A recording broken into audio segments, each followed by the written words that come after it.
What's going on? It's Orca with Fearless Orca Tactical, and today we're going to be discussing my top 5 choices for concealed carry in 9mm.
Before we get started in the top 5, I would like to give an honorable mention. That's going to be the Ruger LC9S. I also want to shout out Orlando FFL for supplying some of the firearms and the ammunition used in this video. As far as the Ruger, the slim design is really nice. It's under an inch, which lends well to concealed carry. It also has a decent trigger pull weight. Not the greatest trigger, but the weight is pretty good. I'd say it's sub 6 pounds without using a trigger pull tester. The take up, not so great, but the trigger feels clean once it finally starts hitting that wall. As far as some cons for this thing, I really don't like the height of the bore axis on this. It's a little tall, which is not personally my favorite. Also, the long reset I mentioned about this trigger. Trigger pull's not bad, but as far as the reset, it's all the way out here, which is almost the entire length of the trigger pull. So the reset's not so good. Another thing that kept it out of my top 5 is the small sights on this. So you're already sub an inch with the overall width, and then it looks like they took about half the room on the slide for the rear dot sights. That is pretty small, kind of hard to tell in the video, but it makes for quick target acquisition a little more tricky with this gun without practice. So that's the Ruger LC9S. Didn't quite make my top 5 for concealed carry, but still an awesome choice. All right, so now we're gonna get into the top 5. Guys, these are in no particular order. I think all of these options on the table are really great, but we're gonna get started with the M&P Shield. This is the Gen 1 or M1.0, whichever you wanna call it. I really like the long grip and slender frame that this thing has.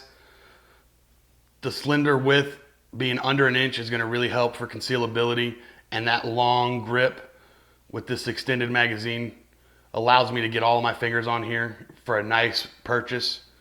I really think this is a super ergonomic gun and feels really well in my hands. A couple of the things that I don't really like about this are the high bore axis. That's fairly high compared to some of the other options we got on the table. And it could throw your shot off or take more practice to get comfortable using this gun. It also is pretty heavy compared to some of the other options on the table. For only carrying with the extended mag 8 rounds,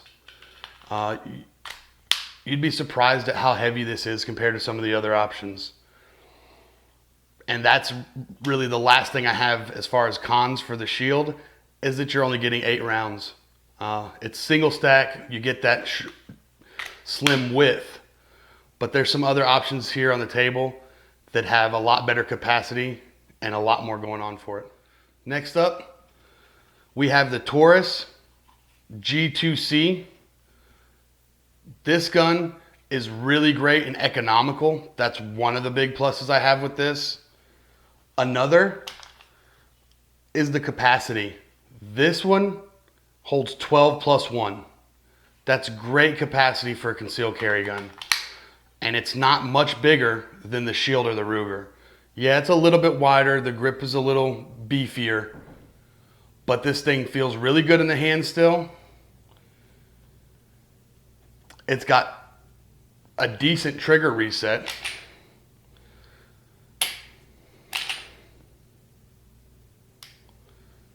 So you're only going a few millimeters compared to that Ruger, which went all the way back. This trigger reset is great.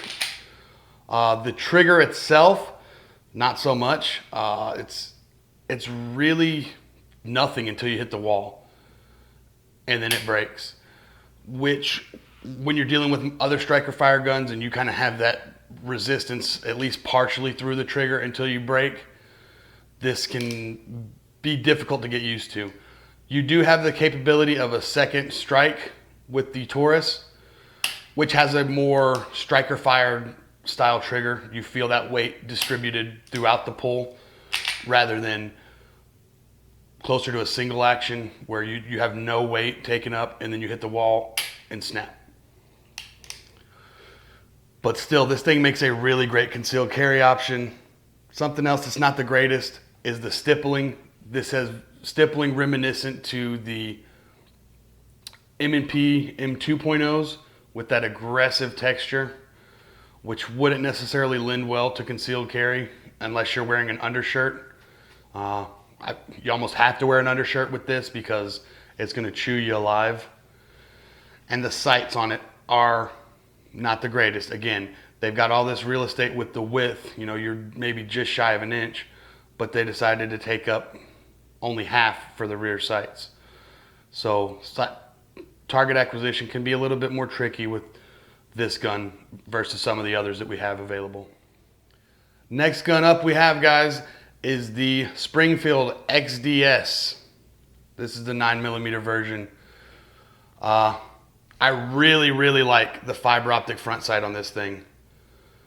Unlike some of the others, they decided to take up most of the real estate, and you got that great fiber optic front sight, which really helps with quick target acquisition, especially in low light, which it was when I was shooting this thing. It was starting to get a little bit later in the evening, and that front sight was really bright. So that was awesome.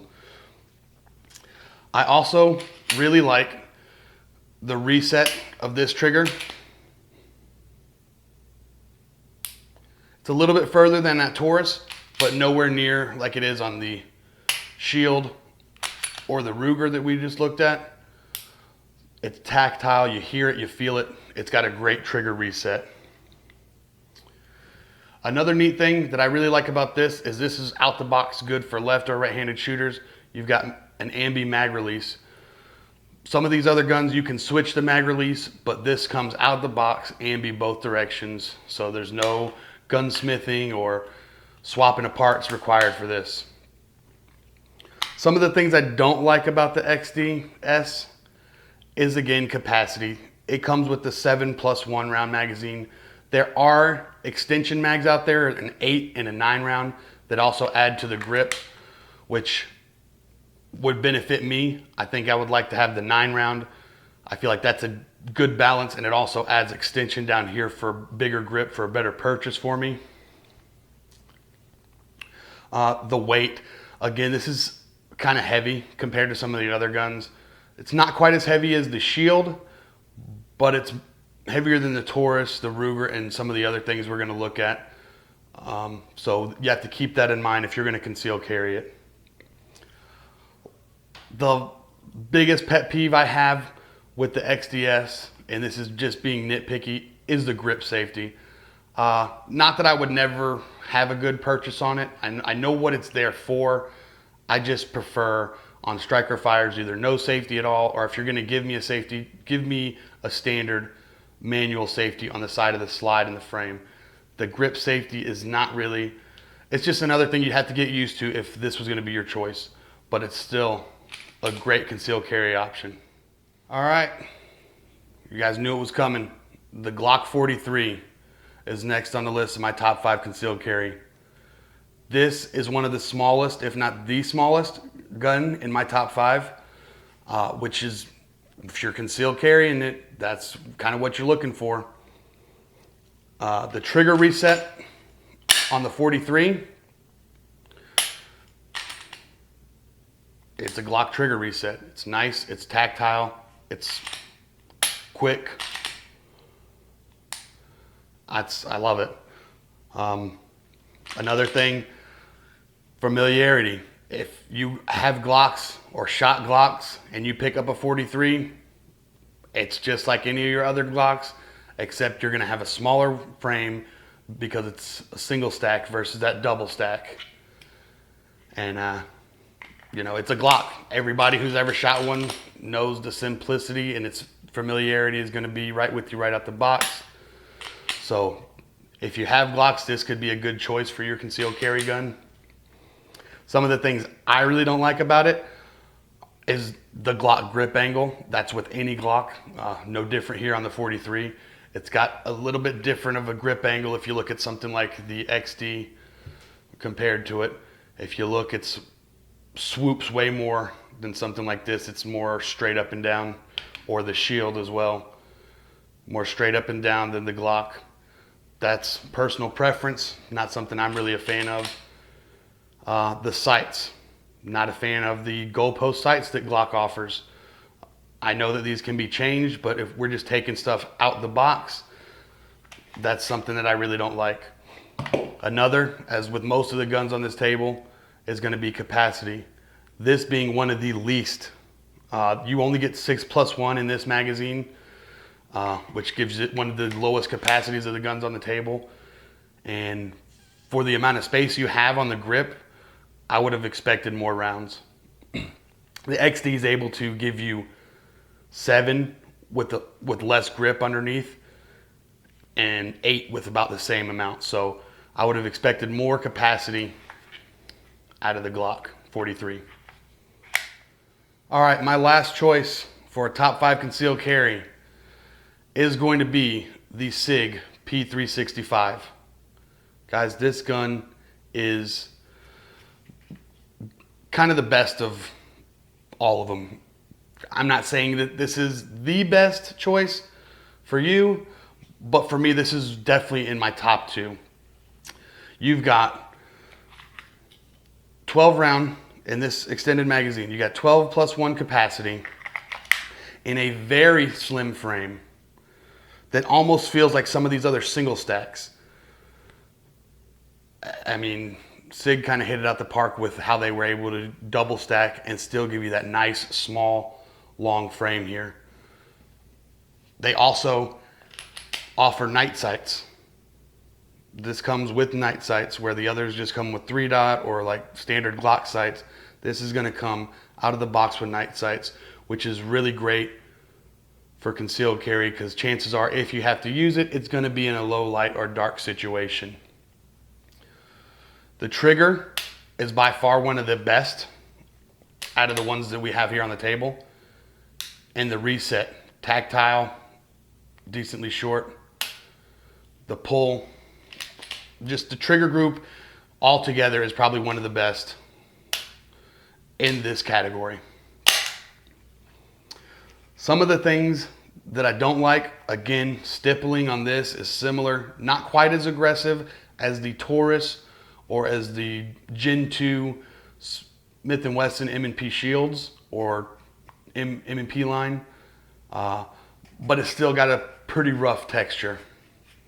Another issue I have with this, the 365, would be the high bore axis, similar to, say, the Shield. Those are probably the two highest bore axes of these guns that we have on the table, with the Shield beating out the 365 by maybe 1/8 of an inch. Again, it's not a deal breaker, just knowing that it's something you might have to have a little more practice at. And my biggest complaint with the SIG P365 is it's difficult to find. If you hadn't pre-ordered one or know somebody who can get them in stock, you're gonna have a hard time getting your hands on one of these. Probably due to the fact that all the pros I was saying, the large capacity, the slim compact size of this thing. I think this in the future will become one of the top concealed carry guns in 9mm caliber. I love it. It's not my favorite. If I had to choose a top two, I would probably say it would be the SIG P365 and the XDS. There's things I really like about the XDS. The way it fits and shoots, to me, is better than the 365. But the capacity you get for the 365 is the best on the table, with the Taurus being second as far as capacity. They both have the same, but you got a nice grip, a lot more ergonomic design in this 365. So there you have it, guys. Those are my top choices for concealed carry in 9mm. Honestly, any of the guns that I just discussed are going to make a great option for concealed carry. It's all a matter of personal preference and what feels right for you. Thanks for watching. Don't forget to like, comment, subscribe to the channel, share this video with your friends, and as always, we have to defend the second so we can protect the first.